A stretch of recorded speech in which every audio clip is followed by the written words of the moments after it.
हरे Krishna Krishna conscious books YouTube channel में आपका स्वागत है। जैसे कि आप सब जानते हैं, हम रीड कर रहे हैं श्री कृष्ण स्वरूप चिंतन नाम रूप गुण लीला धाम, जो लिखा गया है परम पूज्य लोकनाथ स्वामी महाराज द्वारा। जैसे कि आप लास्ट पार्ट में देख रहे हैं, हम कृष्णा के गुण के विषय में चर्चा कर रहे हैं। उसमें एक है अनंत गुण। कृष्ण के गुण असीम है। भगवान के गुणों की महत्ता एवं अनंतता के कारण ही उन्हें अनंत नाम से संबोधित किया जाता है। महद्रोणत्वाद यमनंतमाहु, अर्थात कोई भी भगवान के निरंतर वृद्धिशील गुणों की गणना करने में सक्षम नहीं है। यहाँ तक कि ब्रह्मा, शिव तथा चार कुमार जैसी महान विभूतियां भी भगवान के आध्यात्मिक गुणों की गणना नहीं कर सकती। वे सब भगवान के असीम गुणों को देखकर आश्चर्यचकित होते हैं। ऐसे ही कुछ साक्षात्कारों को ब्रह्मा जी श्रीमद् भागवतम 10.14.7 में कृष्ण से कहते हैं।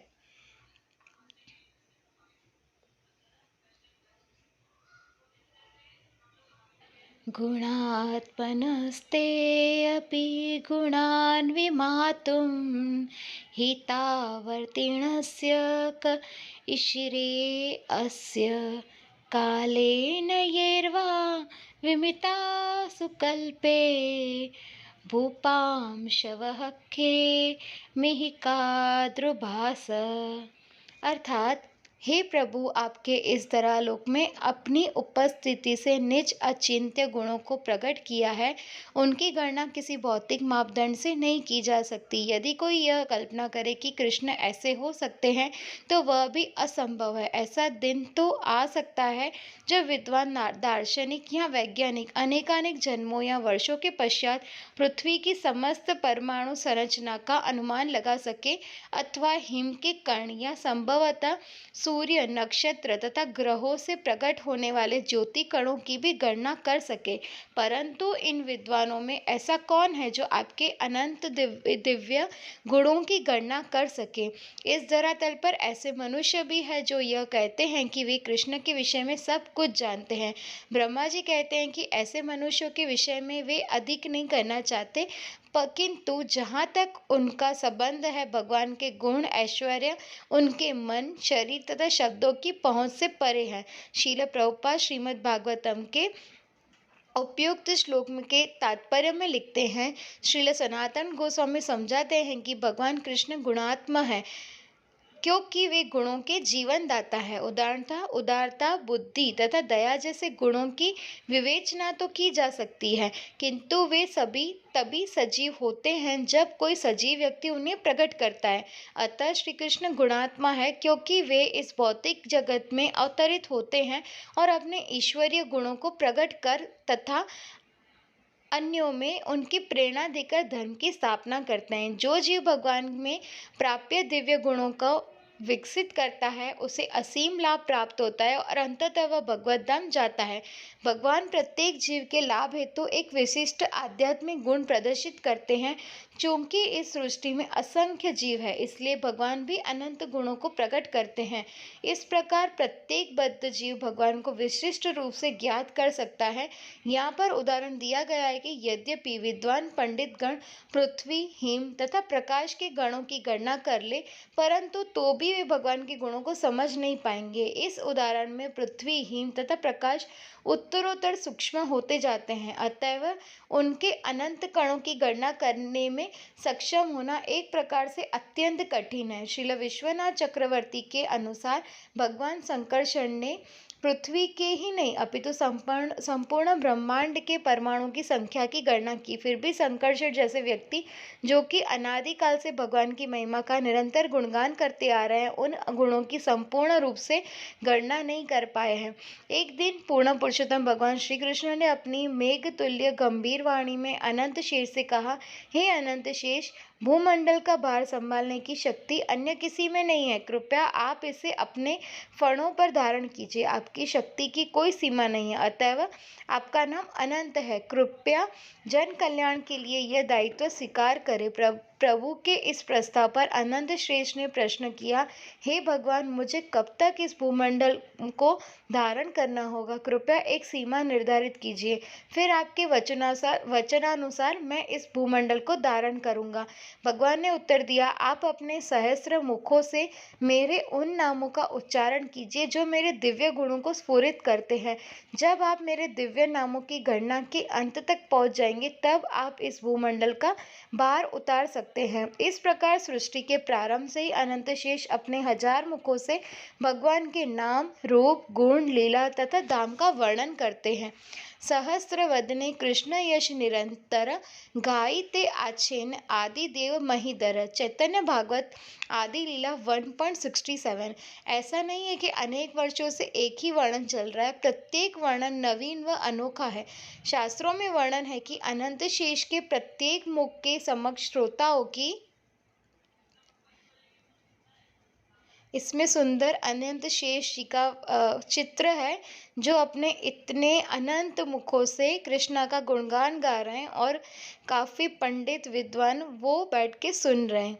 भगवान अनंत शेष द्वारा अवतरित भागवत कथामृत की वर्षा। भीड़ रहती है जो भगवान के दिव्य गुणों का श्रवण करने के उद्देश्य से वहाँ उपस्थित होते हैं। प्रामाणिक स्रोतों से हम यह भी ज्ञात होता है कि भगवान अनंत शेष से ही भागवत परंपरा का प्रारंभ होता है। सृष्टि के आदि भागवतकार तो अनंत शेष ही हैं। भगवान अनंत शेष ने महर्षि सनत कुमारों से भागवत का भावार्थ कहा। सनत कुमार ने भी अपनी पारी से सांख्यायन मुनि द्वारा प्रश्न किए जाने पर भागवत को उसी रूप में कहा जिस रूप में उन्होंने संकर्षण से सुना था। सांख्यायन मुनि से पराशर मुनि ने श्रवण किया तथा उनसे मैत्रेय मुनि ने श्रवण किया। मैत्रेय मुनि ने पराशर से श्रवण किए गए भागवत का वर्णन विदुर से किया। इस प्रकार श्रीमद् भागवत अनादिकाल से शिष्य परंपरा द्वारा सुनाया जा रहा है। इसके मूल वक्ता अनंत शेष है। चूंकि भगवान के गुण अनंत हैं इसलिए अनंत शेष द्वारा की गई इस कथा की समाप्ति असंभव है। यद्यपि अनंत शेष भगवान के गुण रूपी समुद्र के तट पर पहुंचने का निरंतर प्रयास करते हैं, फिर भी वे ऐसा करने में असमर्थ हैं क्योंकि वह समुद्र निरंतर बढ़ता रहता है। अनंत शेष मानो सोचते हैं कि वे अपने सहस्र मुखों के द्वारा कृष्ण का गुणगान करके उस समुद्र को पार कर लेंगे, इसलिए वे प्रभु के गुणगान में लगे रहते हैं, परंतु वे अपने अथक प्रयास में बारंबार निष्फल हो जाते हैं।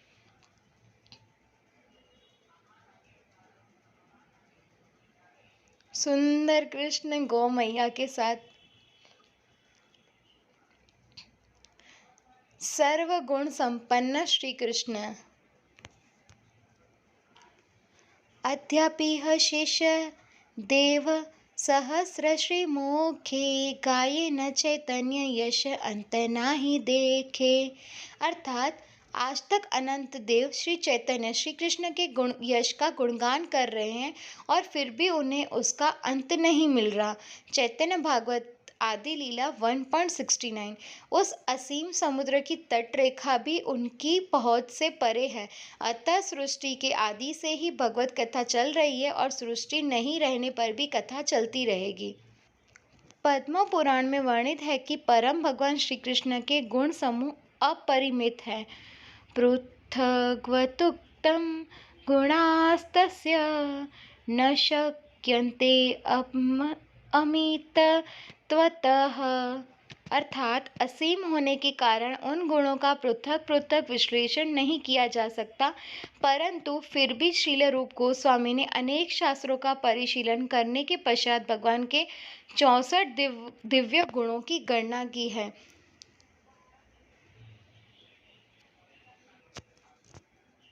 आइए जानते हैं कृष्णा के 64 गुणों का वर्णन।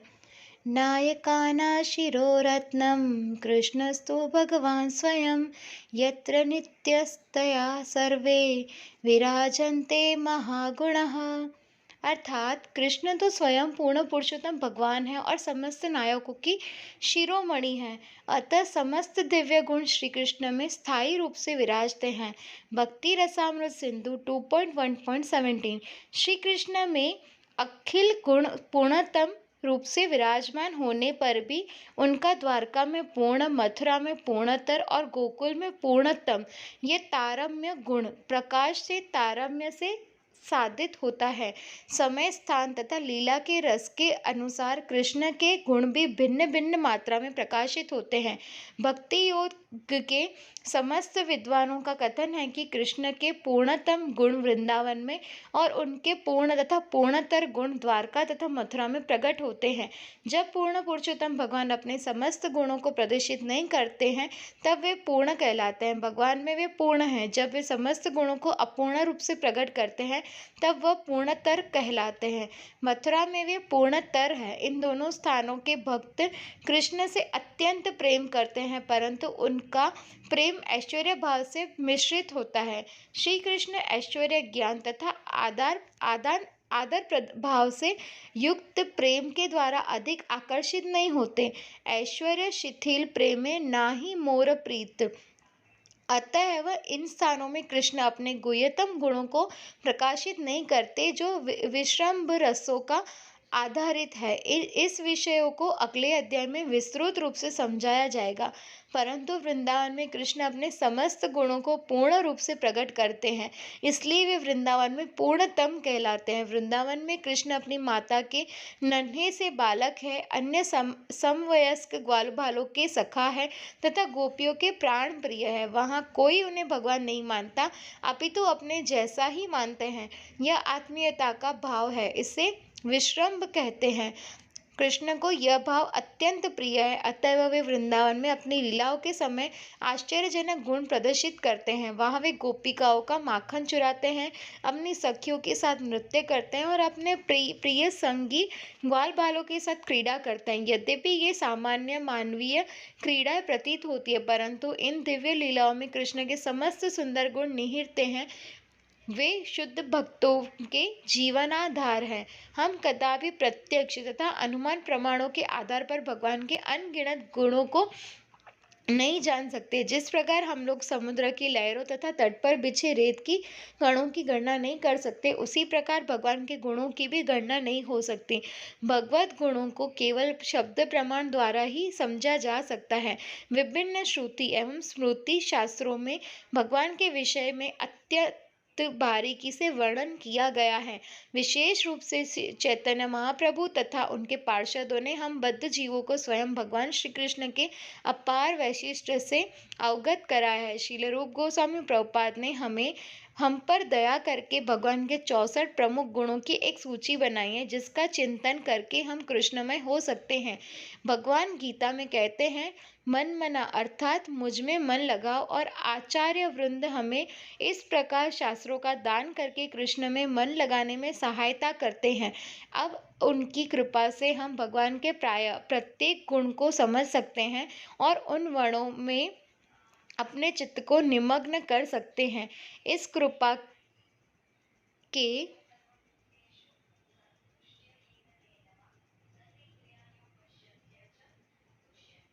अनुरूप हम पूर्ववर्ती आचार्यों के प्रति ऋणी हैं।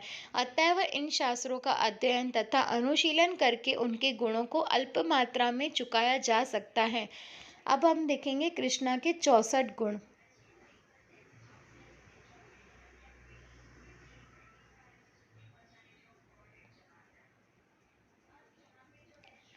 सुरम्य ज्ञान, संपूर्ण शरीर का सुंदर रूप, सर्वसल्लक्षणान्वित, समस्त शुभ लक्षणों से युक्त, रुचिर, अतीव सुंदर, तेजसा युक्त तेजवान, बलियन बलवान, वयस्वानित नित्य युवा, विचित्राद्भुत भाषाविद, सर्वभाषाविद, सत्यवाक्य सत्यवादी, प्रिय वद मधुरभाषी, वावदूक वाक्यपटु, सुपांडित्य सुपंडित, बुद्धिमान अत्यधिक बुद्धिमान, प्रतिभान्वित प्रतिभावान, विगंध चालाक, चतुर चतुर, दक्ष दक्ष, कृतज्ञ कृतज्ञ, सुदृढ़व्रत दृढ़ संकल्पी, देश का सुपात्रज्ञ, काल तथा परिस्थितियों के कुशल निर्णायक।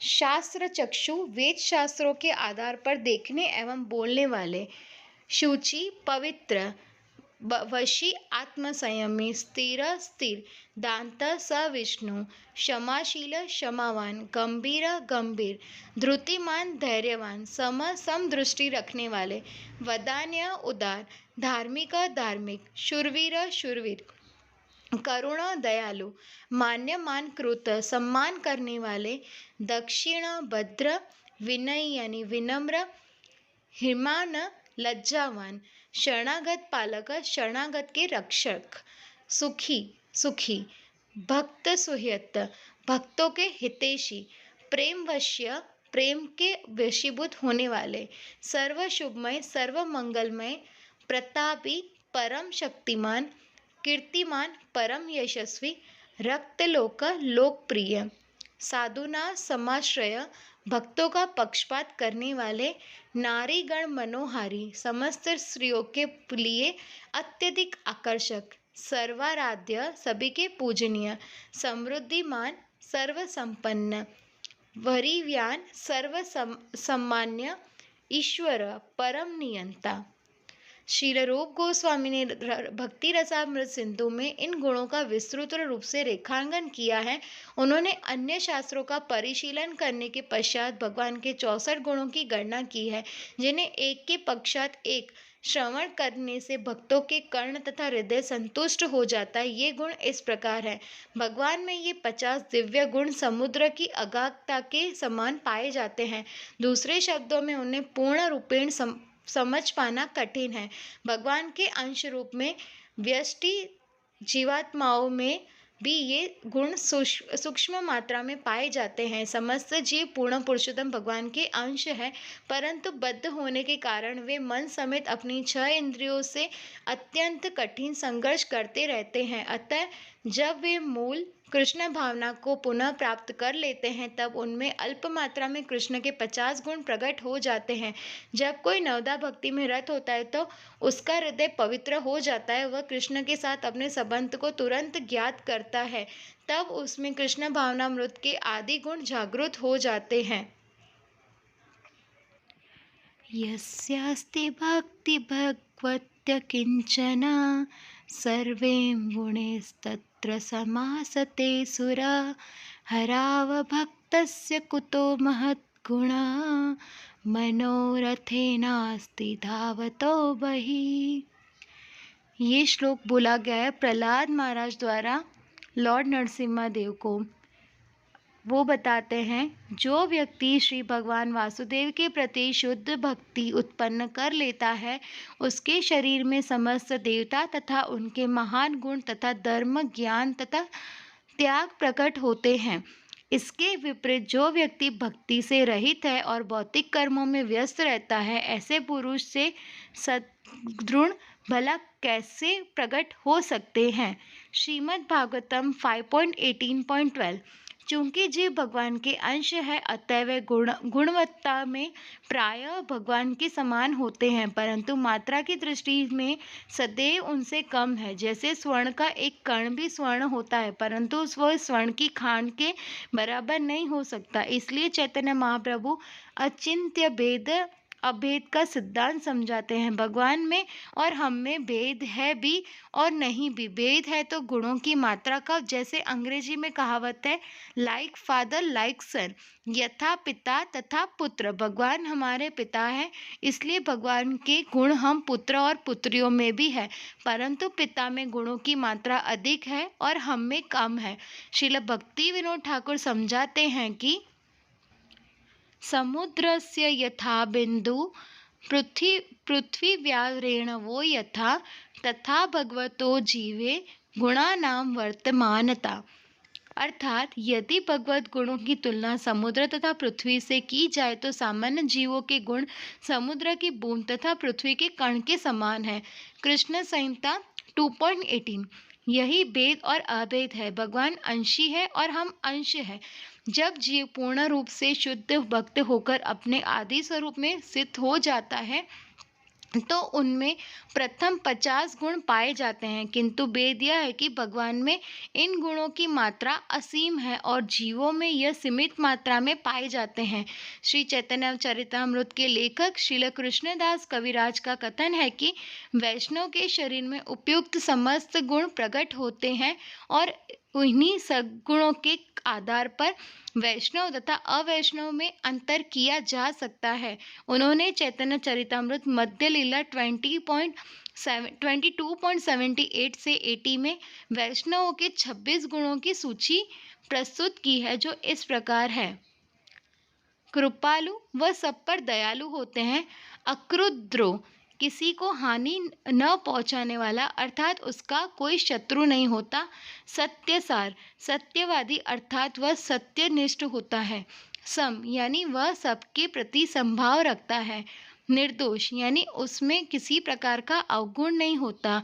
वदान्य वह उदार होता है। मृदु वह सौम्य स्वभाव का होता है। शुचि वह सदैव स्वच्छ रहता है। अकिंचन उसके पास भौतिक संपत्ति नहीं होती। सर्वोपकारक वह सभी के कल्याण के लिए कार्य करता है। शांत वह शांत होता है। कृष्ण एक शरण वह एकमात्र श्री कृष्ण के शरणागत होता है। अकाम उसे कोई भौतिक कामना विचलित नहीं करती। अनीह वह विनम्र तथा भौतिक कार्य रहित होता है। स्थिर वह स्थिर चित्त होता है। विजित षडगुण वह अपनी इंद्रियों पर नियंत्रण रखता है। मितभुक वह आवश्यकता से अधिक नहीं खाता। अप्रमत्त वह भगवान की माया से प्रभावित नहीं होता। मानद वह सभी का आदर करता है। अमानी वह अपने सम्मान का अभिलाषी नहीं होता। गंभीर वह अत्यंत गंभीर होता है। करुण वह कृपालु होता है। मैत्र वह सभी का मित्र होता है। कवि वह कवित्व पूर्ण होता है। दक्ष वह पटु होता है तथा मौनी वह मितभाषी होता है।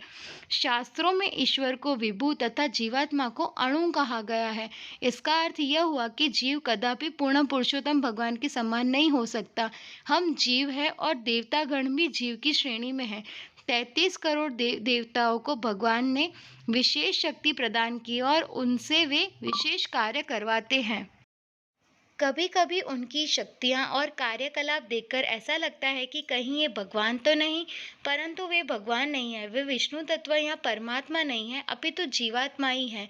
जिस प्रकार हम जीव है, उसी प्रकार देवता भी जीव तत्व है, जो कि स्वयं अपूर्ण है तथा अपनी पूर्ति हेतु परम भगवान श्री कृष्ण पर आश्रित है। उपयुक्त 50 गुणों के अतिरिक्त भगवान श्री कृष्ण में 5 अधिक गुण भी होते हैं, जिनका साधारण प्रकाश विष्णु स्वरूप में होता है तथा आंशिक रूप से ब्रह्मा या शिव आदि देवता में भी होता है। ये दिव्य गुण है। सदा स्वरूप संप्राप्त, परिवर्तन रहित, सर्वज्ञ, सब कुछ से अभिज्ञ, पूर्ण ज्ञानवान, नित्य नूतन, चिर नूतन, सच्चिदानंद सांद्राग्न, सच्चिदानंद विग्रह, सर्व सिद्धि निषेवित, समस्त योग सिद्धियों से युक्त। श्री कृष्ण में 5 अधिक गुण होते हैं जो नारायण के शरीर में प्रकट होते हैं। ये 5 गुण ब्रह्मा तथा शिव में भी नहीं होते हैं। ये गुण केवल विष्णु तत्वों में ही पाए जाते हैं। ये दिव्य गुण हैं। अविचिंतनीय महाशक्ति, वे अचिंत्य शक्तियों से युक्त है।